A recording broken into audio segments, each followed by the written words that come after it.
কিসের চামড়া ছাড়াচ্ছ? ও চিচিঙ্গা। তুমি যদি কখনো জানো যে আমি তোমার সাথে চিট করছি, তারপরেও কি তুমি আমার সাথে সংসার করবে? হ্যাঁ করব, কি সমস্যা তাতে? তার মানে তুমি আমাকে ছেড়ে যাবে না? না, ছেড়ে যাব কেন? একসাথে যেহেতু আছি, একসাথেই তো থাকতে হবে। এর মাঝে তুমি একটা ভুল করে ফেলে কি আর করার? কিন্তু তুমি মানসিকভাবে তো খুশি থাকবে না, তাই না?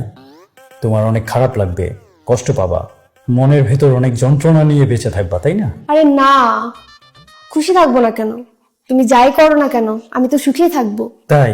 বললাম তো, তুমি যাই করো না কেন, আমি আমার জীবনের শেষ অবধি তোমার সাথেই থাকবো। তুমি কিন্তু অনেক লক্ষ্মী আছো, তোমাকে দেখলে বোঝা যায় না। প্রথম প্রথম কেউ যখন তোমাকে দেখবে সে ভাববে তুমি একটা দজ্জাল, কিন্তু তুমি তা না। তুমি যে কতটা স্যাক্রিফাইস মাইন্ডেড এটা আমি ছাড়া তো কেউ জানে না। তুমি সত্যি অনেক লক্ষ্মী। আমি তোমার প্রতি যত দায়িত্ব কর্তব্য আছে সব পালন করব, যতক্ষণ পর্যন্ত তুমি মরে না যাও, অথবা কেউ তোমাকে মেরে না ফেলে। তুমি মরে যাবার আগ পর্যন্ত তোমার সব দায়িত্ব আমি পালন করব। এখানে মরার কথা আসছে কোত্থেকে? তুমি তো খুব তাড়াতাড়ি মরে যাবা, তারপর আমার দায়িত্ব তাড়াতাড়ি শেষ হয়ে যাবে। মানুষ তো মরণশীল, একদিন তো মরতেই হবে। যে কোনো মানুষ যে কোনো সময় মারা যেতে পারে, আবার মারা নাও যেতে পারে, অনেক বছর বেঁচেও থাকতে পারে। তুমি এত শিওর কিভাবে যে আমি খুব তাড়াতাড়ি মারা যাব? কারণ একদিন গভীর রাতে তোমার সাথে একটা ঘটনা ঘটবে।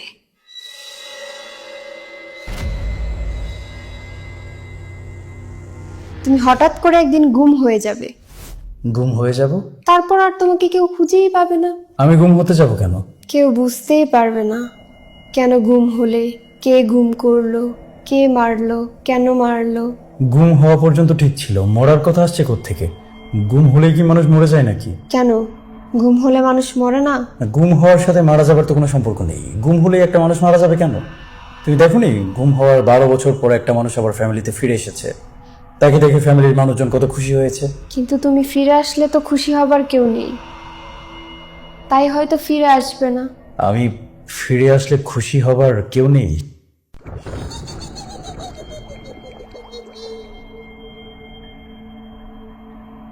পুলিশ আসবে, ডিবি আসবে, সবাই অনেক তদন্ত করবে, কিন্তু কেউ কিচ্ছু খুঁজে পাবে না।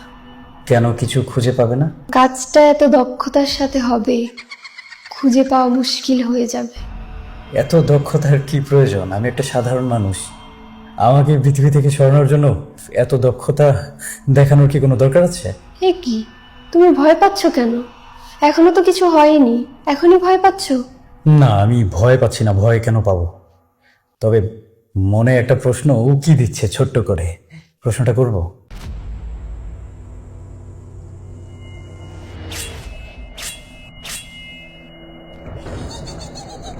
আমি জানতে চাচ্ছিলাম যে তুমি কি কোনোভাবে ছোট্ট করে আমাকে মেরে ফেলার কোনো প্ল্যান করতেছো? মানে তুমি পারবে আমাকে মেরে ফেলতে? না, তোমাকে মারবো কেন? তুমি তো আমার স্বামী। ও আচ্ছা আচ্ছা, শুনে খুব ভালো লাগলো। শুধু আধা মরা করব, তাতেই কাজ হয়ে যাবে। ও তাই নাকি? আচ্ছা আচ্ছা, কিন্তু আমি কেন তোমাকে চিট করতে যাব? আমার কি খেয়ে দেয়ে আর কোনো কাজ নেই? তুমি তো জানোই না আমি তোমাকে কতটা ভালোবাসি। সারা পৃথিবীর ভালোবাসা একদিকে, আর আমার তোমার প্রতি ভালোবাসাটা আরেক দিক। তাজমহল বানিয়েছিল না সম্রাট শাহজাহান, যে ভালোবাসার বলে বানিয়েছিল তার চেয়ে আমার ভালোবাসার বল একটু হলেও বেশি। তুমি কেন রাগ করছো? আসলে আমি যে তোমাকে কতটা ভালোবাসি এটা না আমি মুখে বলে বোঝাতে পারবো না, আমার কাজ দ্বারাই তুমি বুঝতে পারবে। আরে না না, আমাকে ভালোবাসতে হবে কেন? যদি তোমার মনে কেউ থেকে থাকে আমাকে বলো, আমি নিজে তোমাদের দুজনকে এক করে দেবার ব্যবস্থা করব। হ্যাঁ, তারপর তুমি আমাকে গুম করার ব্যবস্থা করবে, আর তার কিছুদিন পর আমি পৃথিবী থেকে বিদায় হয়ে যাব। কি বললে? না না, কিছু তো বলিনি। আমি কি বলবো? আমার মনে কেউ থাকলে না আমি বলবো, কেউ যদি না থাকে আমি কোত্থেকে বলবো? আমি কি বানিয়ে বলবো? একজনের নাম এখন বানাবো? বানাবে? বানাতে চাও? না না, আমি কেন বানাতে চাইবো? বানানোর কি এত দরকার? অফিসে কেউ আছে যাকে খুবই ভালো লাগে? অফিসে কেউ আছে কি না? না, অফিসে কেউ কেন থাকবে? পাগল নাকি?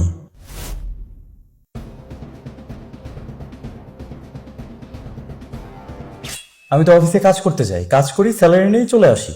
অফিস কি ওসব করার জায়গা? অফিস হচ্ছে শুধু কাজ করার জায়গা, অফিস তো অন্য কাজের জন্য না। তাহলে কোন জায়গা অন্য কাজের জন্য? কোনো জায়গায় তো অন্য কাজের জন্য না। তুমি আমার সাথে এইভাবে কথা বলছো কেন? কিভাবে কথা বলছি? কেমন যেন একটা রহস্যময় ভাব আছে তোমার কথার মধ্যে, একটা মোহিনী টাইপ। মনে হয় এক্ষুনি আক্রমণ করে বসবে। কি বললে? না, বললাম যে তোমাকে খুব সুন্দর লাগছে, একদম চমৎকার লাগছে। সবজি কাটতে বসলে তোমাকে আরো সুন্দর লাগে। কি সুন্দর করে চামড়া ছাড়াচ্ছ, চমৎকার। ফ্রেন্ড সার্কেলের ভেতরে কেউ আছে যাকে খুবই ভালো লাগে? আর না, পাগল নাকি? আমার তো কোথাও কেউ নেই। আমাদের আশেপাশে প্রতিবেশীদের মধ্যে কেউ কি আছে যাকে খুবই ভালো লাগে? এক কথা বারবার কেন বলছো? আমার কোথাও কাউকে ভালো লাগে না, আমার এই পৃথিবীর কাউকে ভালো লাগে না। আর চাঁদে মঙ্গলে কোথাও কেউ নেই যাকে আমার ভালো লাগবে। নেই। অনলাইনে তো অবশ্যই আছে, কেউ তো আছে যাকে খুবই ভালো লাগে। এই, তুমি পাগল নাকি? তোমার কি মনে হয় আমি এরকমটা করতে পারি? অফিসে, পাড়া প্রতিবেশী, অনলাইন, এগুলো একটা একটা করে স্পেসিফিক বলার কি আছে? আমার কোথাও কাউকে ভালো লাগে না, আমার কোনো দেশের কাউকেই ভালো লাগে না। এই বিষয়ে আর কোনো প্রশ্ন করো না। এখন তুমি আমাকে একটা কথা বলো, আমি যদি তোমার সাথে চিট করি তাহলে তুমি কি করবে?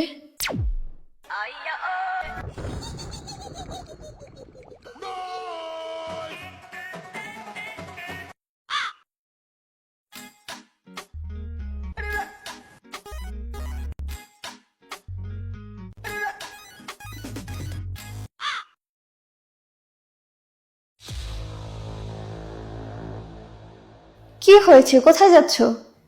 হ্যাঁ, আমার ফোনে চার্জ ছিল না তো, তাই ফোনটা চার্জ দিয়েছিলাম। কি করব কিছু বুঝতে পারছিলাম না, তাই তোমার সাথে একটু টাইম পাস করছিলাম। হ্যাঁ, হ্যাঁ, ফোনে চার্জ ছিল না, বললাম তো। কি করব বুঝতে পারছিলাম না, বোর লাগছিল, তাই তোমাকে বেশ কিছু প্রশ্ন করলাম। তুমি খুব ভালো উত্তর দিয়েছো। তো আমার প্রশ্নের উত্তরটা দিয়ে যাও। হ্যাঁ, খুব ভালো একটা প্রশ্ন করেছো, খুব মূল্যবান এবং যৌক্তিক একটা প্রশ্ন। আমি এই বিষয়ে তোমাকে বুঝিয়ে বলবো আমার পক্ষে যতটুকু সম্ভব।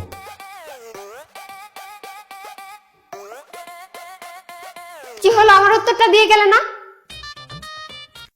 কিচ্ছু বলবে না, আমাকে বকবে না? হ্যাঁ, এই বিষয়ে একটা বিশদ আলোচনা আমাদের মধ্যে করতে হবে। তুমি শুধু আমার জন্য একটু খাবার বানাও, আমার খুব খিদে পেয়েছে। আর শোনো, সবজিতে ঢেঁড়স দিও না, ঢেঁড়সটা যেন কেমন কেমন লাগে, মুখে দেওয়ার আগে পেটে চলে যায়, একটু সমস্যা। এই যে এটা দেখতেছো তো, এটা দিয়ে তোমার চামড়া ছিলে দিব, যাও এখান থেকে। তোমার ব্যবহারটা না দিন দিন জঘন্য হচ্ছে। একটু চেষ্টা করে দেখো, যদি একটু ভালো করা যায়। Thank you.